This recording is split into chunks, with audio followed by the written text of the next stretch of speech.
하나님이 이 모든 말씀으로 말씀하여 이르시되 나는 너를 애굽 땅 종 되었던 집에서 인도하여 낸 내 하나님 여호와니라. 너는 나 외에는 다른 신들을 내게 두지 말라. 너를 위하여 새긴 우상을 만들지 말고 또 위로 하늘에 있는 것이나 아래로 땅에 있는 것이나 땅 아래 물속에 있는 것에 어떤 형상도 만들지 말며 그것들에게 절하지 말며 그것들을 섬기지 말라. 나 내 하나님 여호와는 질투하는 하나님인즉 나를 미워하는 자의 죄를 갚되 아버지로부터 아들에게로 3, 4대까지 이르게 하거니와 나를 사랑하고 내 계명을 지키는 자에게는 천대까지 은혜를 베푸느니라. 나는 내 하나님 여호와의 이름을 망령되게 부르지 말라. 여호와는 그의 이름을 망령되게 부르는 자를 죄 없다 하지 아니하리라. 안식일을 기억하여 거룩하게 지키라. 엿새 동안은 힘써 내 모든 일을 행할 것이나 일곱째 날은 내 하나님 여호와의 안식일인즉 너나 내 아들이나 내 딸이나 내 남종이나 내 여종이나 내 가축이나 내 문 안에 머무는 객이라도 아무 일도 하지 말라. 이는 엿새 동안에 나 여호와가 하늘과 땅과 바다와 그 가운데 모든 것을 만들고 일곱째 날에 쉬었습니다. 그러므로 나 여호와가 안식일을 복되게 하여 그날을 거룩하게 하였느니라. 내 부모를 공경하라. 그리하면 내 하나님 여호와가 내게 준 땅에서 내 생명이 길리라. 살인하지 말라.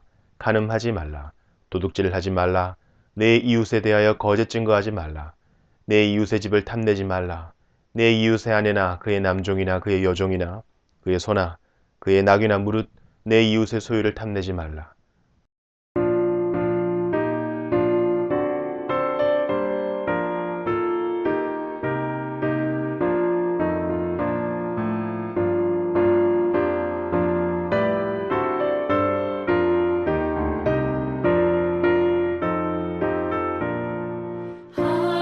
하나님의 크신 사랑 하늘에서 내리사 우리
참혹한 십자가에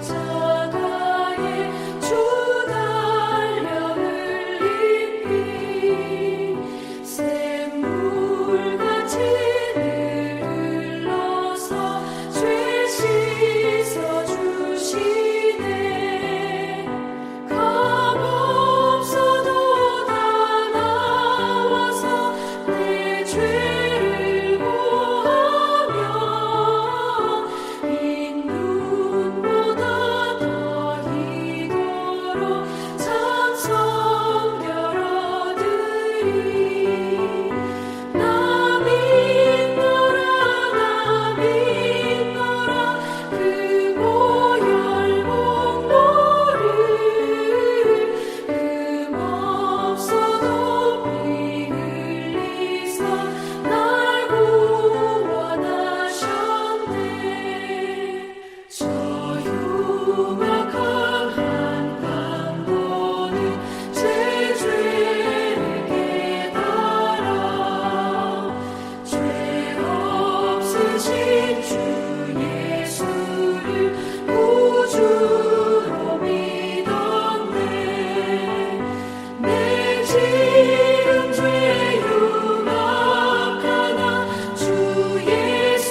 오늘은 고린도전서 4장 7절부터 살펴보도록 하겠습니다. 지난 시간에 바울이 서로 팔을 나눠 분쟁하고 있는 고린도 교회 성도들에게 기록된 말씀의 범위를 벗어나 어느 한쪽을 지나치게 존경하면서 편들고 다른 쪽을 가볍게 생각하고 얕보면서 서로 대적하고 뽐내며 자랑하는 그런 교만한 마음을 먹지 말라고 경고하는 말씀까지 살펴봤습니다. 오늘은 그 말씀을 이어서 계속해서 보도록 하겠습니다. 7절입니다.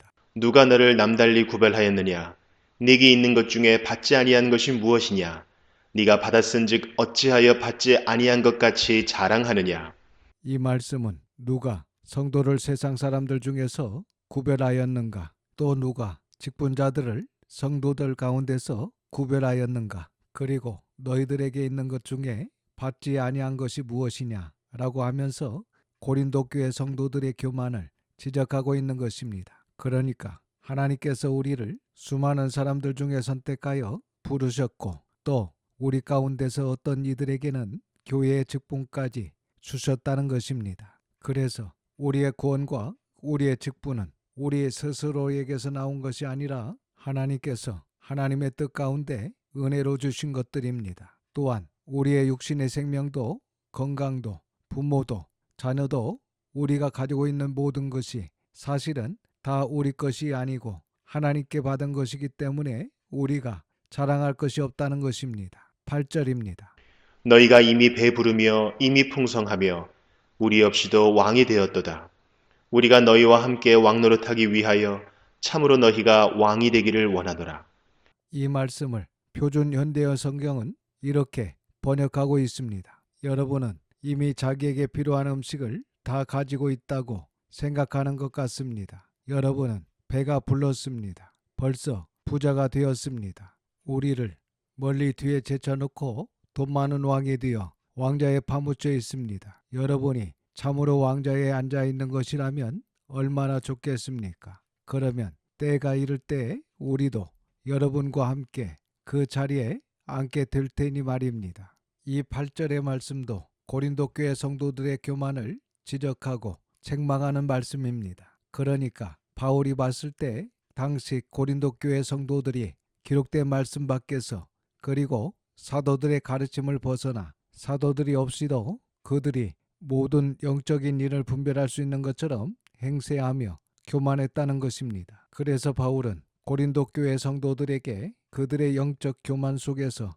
만들어 놓은 스스로 왕 노릇이 아닌 장차 올 세상에서 진정한 왕 노릇할 것을 권고하고 있는 것입니다. 그래서 우리도 이 영적 교만을 조심해야 합니다. 이제 9절에서 13절까지는 바울이 사도들의 겸손한 태도와 고린도 교회 성도들의 교만한 태도를 대조하면서 이야기하고 있습니다. 9절과 10절입니다. 내가 생각하건대 하나님이 사도인 우리를 죽이기로 작정된 자같이 끄트머리에 두셨음에 우리는 세계 곧 천사와 사람에게 구경거리가 되었노라. 우리는 그리스도 때문에 어리석으나 너희는 그리스도 안에서 지혜롭고 우리는 약하나 너희는 강하고 너희는 존귀하나 우리는 비천하여. 바울은 자신을 포함한 사도들이 어떠한 고난 가운데서 그들에게 복음을 전하였는지 말씀하고 있습니다. 그러니까 하나님께서 바울과 사도들을 마치 곧 사형당한 죄인같이 더군다나 그 사형수들 가운데서도 맨 끝에 끌어내 세상 사람들과 천사들 앞에 구경거리가 될 정도로 비천하게 하셨다는 것입니다. 이것이 당시 바울을 포함한 사도들이 사회적으로 경제적으로 처해 있는 상황입니다. 그러나 10절에 이렇게 바울을 비롯한 그리스도의 일꾼들이 예수 그리스도 때문에 어리석은 사람이 되었지만 너희는 그리스도 안에서 여전히 세상 지혜와 경험을 소유함으로 마치 자기들만 지혜로운 자인 것처럼 하고 있다는 것입니다. 그리고 우리는 그리스도 때문에 약하나 너희는 강하며 우리는 전대를 받고 있으나 너희는 영광을 누리고 있다는 것입니다. 그러니까 너희가 예수님을 믿고 있지만 여전히 교만하다는 것입니다. 11절에서 13절입니다. 바로 이 시각까지 우리가 줄이고 목마르며 헐벗고 메맞으며 정처가 없고 또 수고하여 친히 손으로 일을 하며 모욕을 당한즉 축복하고 박해를 받은즉 참고 비방을 받은즉 권면하니 우리가 지금까지 세상의 더러운 것과 만물의 찌꺼기같이 되었도다. 이렇게 바울과 그리스도의 참된 일꾼들은 오늘 바로 편지를 쓰고 있는 이 시각까지도 줄이고 목마르며 헐벗고 심지어 몇 가지 맞으며 머물 만한 집도 없이 다니고 있다는 것입니다. 그러면서 열심히 일하며 전도하고 있는데 그 결과는 뭡니까? 인정해 주지 않고 오히려 모욕을 당하고 박해를 받으며 비방을 받았습니다. 그러나 바울과 그리스도의 참된 일꾼들은 모욕을 당하나 축복해 주고 박해를 받으나 참고 비방을 받으나 선한 말로 응답한다는 것입니다. 그리고 13절 하반절을 다시 한번 보시면 우리가 지금까지 세상의 더러운 것과 만물의 찌꺼기 같이 되었도다 라고 하고 있습니다. 이처럼 바울은 자신들이 한마디로 세상의 더러운 것과 만물의 찌꺼기 같이 되었다고 표현하고 있습니다. 이것은 앞에서 이야기한 것처럼 많은 고난 가운데 가장 비참하고 초라한 마치 발밑에 먼지나 쓰레기 같은 취급을 당하며 살고 있지만 오히려 이렇게 함으로 십자가의 충실한 종이 될 수 있었다는 것입니다. 그래서 이렇게 바울은 8절에서 보신 것처럼 고린도 교회 성도들이 이미 배부르며 이미 풍성하며 이미 왕이 된 것처럼 다스리는 고린도 교회 성도들의 모습과 이러한 사도들의 희생하고 헌신하는 겸손한 모습을 대조하여 말만 살아있는 고린도 교회 성도들을 부끄럽게 만들고 있는 것입니다. 그래서 우리도 혹시 하나님의 나라와 진리와 교회를 위해서 예수님을 위해서 손해보고 희생하고 봉사하는 그런 구체적인 섬김의 모습은 없고 세상적인 것들을 여전히 움켜쥐고 있으면서 세상적으로 배부르며 풍성한 가운데 있으면서 진리를 조그마한 것을 가지고 영적 교만에 빠져 있지 않나 자신을 돌아봐야 할 것입니다. 14절에서 16절입니다. 내가 너희를 부끄럽게 하려고 이것을 쓰는 것이 아니라 오직 너희를 내 사랑하는 자녀같이 구원하려 하는 것이라. 그리스도 안에서 일만 스승이 있으되 아버지는 많지 아니하니 그리스도 예수 안에서 내가 복음으로써 너희를 낳았음이라. 그러므로 내가 너희에게 권하노니 너희는 나를 본받는 자가 되라. 이렇게 바울이 앞에서 온갖 고난과 핍박을 받으며 비참하고 비천한 가운데 사역하고 있는 과정을 이야기했는데 그것은 고린도 교회 성도들을 부끄럽게 하려고 한 것이 아니라 오히려 고린도 교회 성도들을 사랑하는 자녀로 여기고 잘 다일러 바른 길로 가게 하고자 이런 말을 했다는 것입니다. 그러면서 15절과 16절에 바울은 고린도 교회 성도들을 향해 교사는 여러 명이 있을 수 있지만 아버지는 단 한 사람이듯이 지금 너희에게 그리스도를 가르쳐주는 사람이 1만 명이 넘는다 해도 너희에게 복음을 전하고 너희를 그리스도에게로 인도하여 새로 태어나게 한 사람은 바로 바울 자신임을 기억하라는 것입니다. 즉 바울이 고린도 교회 성도들을 전도하여 예수님을 믿어 영적으로 새롭게 태어나게 한 영적 아버지라는 것입니다. 그러므로 자식이 아버지를 본받듯이 바울을 본받고 바울이 행한 대로 따르라고 이야기하고 있는 것입니다. 여기서 바울을 본받으라고 한 것은 바울이 보인 사랑의 실천과 비천하고 고난 가운데 있지만 겸손하게 그리스도를 섬기고 충성한 것을 본받으라는 것입니다. 곧 이 말씀은 사도 바울이 낮은 자세로 그리스도를 본받은 것처럼 너희도 교만하지 말고 낮은 자세로 그리스도를 본받으라 라는 말씀과 같습니다. 17절입니다. 이로 말미암아 내가 주 안에서 내 사랑하고 신실한 아들 디모데를 너희에게 보내었으니 그가 너희로 하여금 그리스도 예수 안에서 나의 행사 곧 내가 각처 각 교회에서 가르치는 것을 생각나게 하리라. 그래서 당시 디모데가 바울이 쓴 이 고린도 전서를 가지고 에베소에서 고린도 교회로 가서 이 편지를 읽어 주었다는 것을 알 수 있습니다. 18절에서 21절입니다. 어떤 이들은 내가 너희에게 나아가지 아니할 것 같이 스스로 교만하여졌으나 주께서 허락하시면 내가 너희에게 속히 나아가서 교만한 자들의 말이 아니라 오직 그 능력을 알아보겠으니 하나님의 나라는 말에 있지 아니하고 오직 능력에 있음이라. 너희가 무엇을 원하느냐? 내가 매를 가지고 너희에게 나아가랴. 사랑과 온유한 마음으로 나아가랴.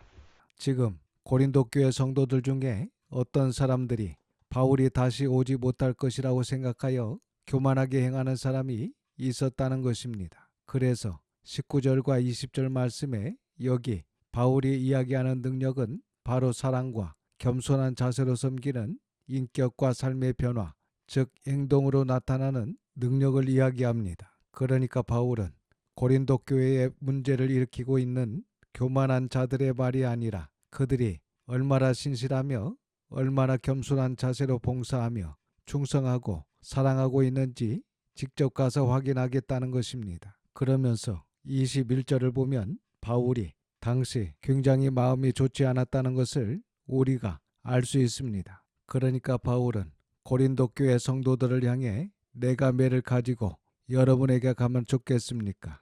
아니면 사랑과 온유한 마음을 가지고 가면 좋겠습니까? 이렇게 이야기를 하고 있는 것입니다. 이 말씀은 바울 사도가 디모데를 통해 보낸 이 편지를 읽고 너희가 어떻게 하느냐에 따라 바울이 매를 가지고 갈 수도 있고 사랑의 마음으로 갈 수도 있다는 것입니다. 그래서 이 시간 고린도 교회 성도들을 향해 말씀하시는 하나님의 책망 앞에 저와 여러분도 한 편을 선택해야 됩니다. 우리 개개인이 하나님의 매를 선택할 것인지 아니면 하나님의 사랑과 하나님의 은혜를 선택할 것인지 그것은 저와 여러분의 몫입니다. 바라건대 하나님의 능력은 말에 있지 아니하고 이러한 구체적인 삶과 행함이 있다는 것을 우리가 꼭 마음에 새기고 바울처럼 사도들처럼 믿음의 선진들처럼 그리스도를 본받아 늘 낮은 자세로 겸손과 사랑으로 하나님을 섬기며 교회를 섬기며 이웃을 섬길 수 있기를 주님의 이름으로 축원합니다. 기도하겠습니다. 아버지 하나님, 하나님의 걸어가신 이름을 찬양합니다. 오늘도 귀한 말씀을 듣게 하시고 깨닫는 마음을 주셔서 감사드립니다. 바울을 비롯한 사도들과 믿음의 선진들이 수많은 고난 가운데 마치 발밑에 먼지나 쓰레기 같은 취급을 당하며 모욕을 당하나 오히려 축복해주고 박해를 받으나 참고 비방을 받으나 선한 말로 응답하며 철저히 낮은 자세로 겸손하게 사랑으로 섬기며 살았던 것처럼 저희들도 그러한 마음과 자세로 살아갈 수 있도록 인도하여 주시옵소서. 이번 한 주간도 하나님의 선한 손에 도우심을 믿고 감사드리며 우리 구주 예수님의 이름으로 기도드립니다. 아멘. 지금은 우리 구주 예수 그리스도의 은혜와 아버지 하나님의 그 크신 사랑하심과 성령님의 감화감동 역사 충만 교통하심이 모든 성도와 자녀와 가정 위에 함께 있을지어다. 아멘.